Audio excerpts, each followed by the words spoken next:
ከኢራን ጦርነት ጋር በተያያዘ አሜሪካ የኒውክሌር ሙከራ ሳታደርግ እንዳልቀረች እየተገለጸ ይገኛል። አሜሪካና እስራኤል በኢራን የጀመሩት ጦርነት በፍጥነት የማይጠናቀቅ ከሆነ ጦርነቱ ወደ ኒውክሌር ግጭት ሊያመራ እንደሚችል ባለሙያዎች ማስጠንቀቅ ጀምረዋል። በሌላ መረጃ ደግሞ ኢራን ዛሬም የተጠናከረ ጥቃቷን በእስራኤል በአሜሪካን የጦር ሰፈሮችና በአካባቢዋ በሚገኙ ሀገራት ላይ ቀጥላለች። አሜሪካና እስራኤል በጋራ ሆነው ዋና ከተማዋ ቴህራንን ጨምሮ በተለያዩ የኢራን ግዛቶች ላይ የተጠናከረ ጥቃት እያደረሱ መሆኑ ታውቋል። እነዚህን የሰዓቱን ዋና ዋና መረጃዎችን አንድ በአንድ ወደ እናንተ እናደርሳለን። እስከ መጨረሻው አብራችሁን ቆዩ።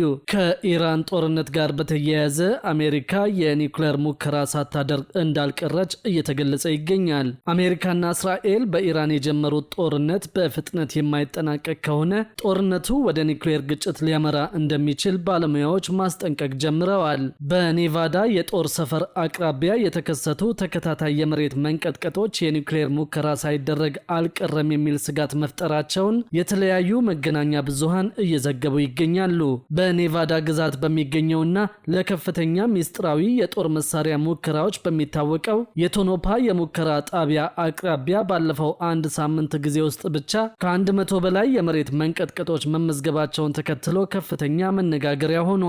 ይህ ራቅ ያለ ወታደራዊ ክልል ከላስ ቬጋስ በስተሰሜን ምስራቅ የ3 ሰዓት ያህል መንገድ ርቀት ላይ የሚገኝ ሲሆን ኤሪያ 51 ተብሎ ከሚጠራው ዝነኛ የጦር ሰፈር ጋር አዋሳኝ መሆኑ ታውቋል። እንደ አሜሪካ የጂኦሎጂ ጥናት ተቋም መረጃ ከሆነ ባለፈው ሳምንት ውስጥ የተመዘገቡት መንቀጥቀጦች በሬክተር ስኬል ከ1 እስከ 4.3 የሚደርስ መጠን ያላቸው ናቸው። ከነዚህ መካከል እሁድ ዕለት ከቶኖፓ ከተማ በሰሜን ምስራቅ 48 ማይል ርቀት ላይ የተከሰተው የ4.3 መጠን ያለው መንቀጥቀጥ በጠንካራነቱ ቀዳሚውን ስፍራ ይይዛል። ይህ ተከታታይ የመሬት ንዝረት የተከሰተበት ወቅት አሜሪካና እስራኤል በኢራን ላይ ጥቃት በፈጸሙበትና በዓለም አቀፍ ደረጃ ወታደራዊ ውጥረት በነገሰበት ሰዓት መሆኑ አሜሪካ አዲስ የኒውክሌር መሳሪያ ሙከራ እያደረገች ሊሆን ይችላል የሚሉ ግምቶችንና ስጋቶችን በስፋት አስነስተዋል። ምንም እንኳን የዘርፉ ሳይንቲስቶች እንቅስቃሴው ተፈጥሯዊ ሊሆን እንደሚችል ቢገልጹም የአሜሪካ ባለስልጣናት እስካሁን ስለመንቀጥቀጦቹ መንስኤ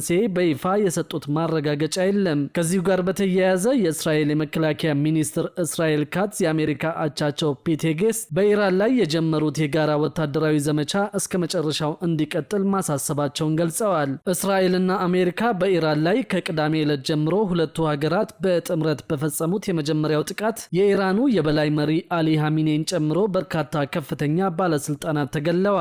ኢራን በወሰደችው ያጸፋ እርምጃ በመካከለኛው ምስራቅ የሚገኙ በርካታ የአሜሪካ የጦር ሰፈሮች ላይ ሚሳኤሎችን አስወንጭፋለች። ሐሙስ ዕለት የእስራኤል የመከላከያ ሚኒስትር ባወጣው መግለጫ ካትዝ ከሄግሴት ጋር ባደረጉት ውይይት የአሜሪካ የመከላከያ ሚኒስቴር እስከ መጨረሻው ቀጥሉ ከናንተ ጋር ነን ብለዋል።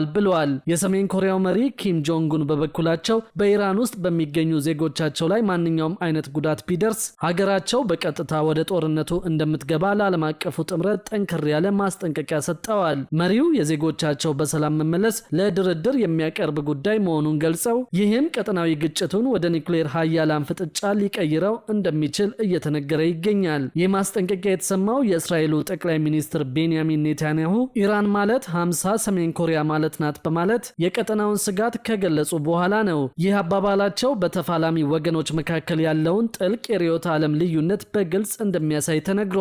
በኢራን የሚገኙ የሰሜን ኮሪያ ዜጎች ጉዳይ ለዚህ ግዙፍ ጦርነት መቀስቀሻ ሊሆን እንደሚችልም ተሰግቷል። አሜሪካ በኢራን ላይ ጥቃት የከፈተችው በኦማን አደራዳሪነት ለ3 ዙር ድርድር ከተካሄደ በኋላ ነበር።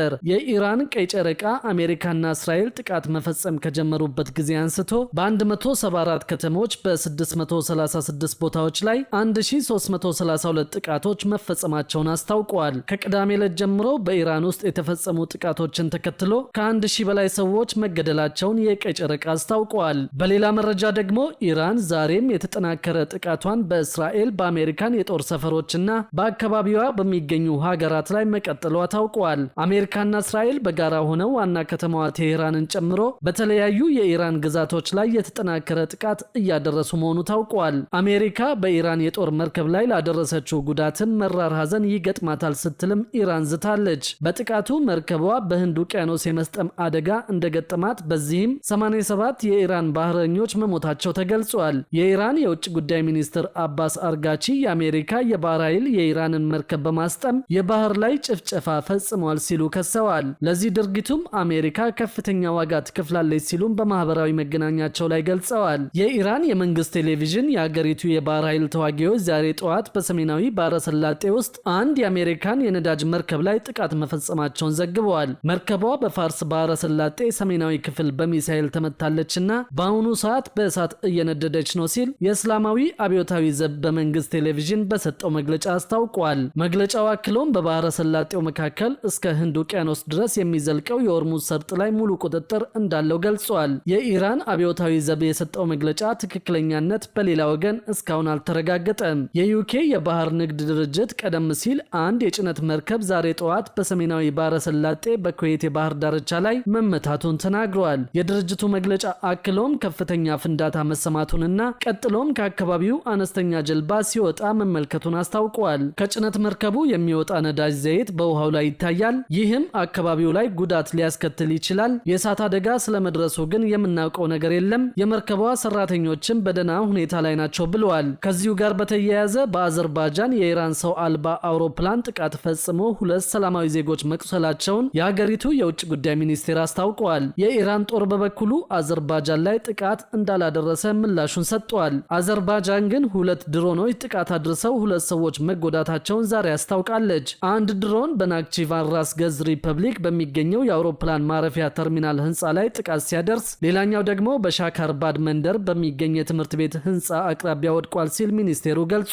የድሮን ጥቃቱ በአንድ የአውሮፕላን ማረፊያ ህንፃ ላይ ጉዳት ያደረሰ ሲሆን 2 ሰላማዊ ዜጎችም መቁሰላቸው ነው የታወቀው። በአዘርባጃን የሚገኙት የኢራን አምባሳደር በጉዳዩ ላይ ማብራሪያ እንዲሰጡ ጥሪ እንደተደረገላቸው ሚኒስቴሩ ገልጾ ለኢራን ያለንን ጠንካራ ተቃውሞ እንገልጻለን ብለዋል። ኢራን ጥቃት ማድረሷን ብትቀጥልም አሜሪካና እስራኤል በጋራ ዋና ከተማዋ ቴህራንን ጨምሮ በተለያዩ የኢራን ግዛቶች ላይ የተጠናከረ ጥቃት እያደረሱ መሆኑ እየተዘገበ ይገኛል። በተለይም የሚሳኤል ማምረቻና የኒውክሌር ተቋማት ዋና ኢላማዎች መደረጋቸውን የታወቀው የእስራኤል ጦር ኃይል በበኩሉ ባለፉት 24 ሰዓት ሊባኖስ ውስጥ ከኢራን ጋር ትስስር ባለው የሂዝቦላ 80 ይዞታዎች ላይ ጥቃት ማድረሱን አስታውቋል።